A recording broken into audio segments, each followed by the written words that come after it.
மீனத்தை ராசி மற்றும் லக்கணமாக கொண்டவர்களுக்கான பலன்கள்.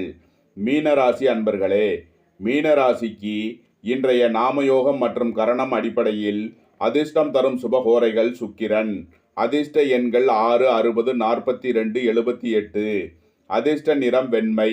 அதிர்ஷ்ட வழிபாடு மகாலட்சுமி. மீன ராசிக்கு தரும் பலன்கள். உங்களது முயற்சிகள் எல்லாம் வெற்றியாகும். உங்களது நீண்ட நாள் தேவைகள் நிறைவேறும். நண்பர்கள் உறவினர்கள் வழியில் சந்தோஷம் தரும் நிகழ்வுகள் ஏற்படும். பூரட்டாதி 4ஆம் பாத நட்சத்திர பலன்கள். அன்றாட நடைமுறை வாழ்வில் சுமூக நிலை நீடிக்கும். உத்திரட்டாதி நட்சத்திர பலன்கள். அதிக அலைச்சல் விரயம் உண்டு, எச்சரிக்கை தேவை. ரேவதி நட்சத்திர பலன்கள். நண்பர்கள் உறவினர்கள் வழியில் அனுகூலமான பலன்கள் கிட்டும். போட்டி பந்தயங்களில் வெற்றி கிட்டும். உங்களது கருத்துக்களை கமெண்ட்ஸில் தெரிவிக்க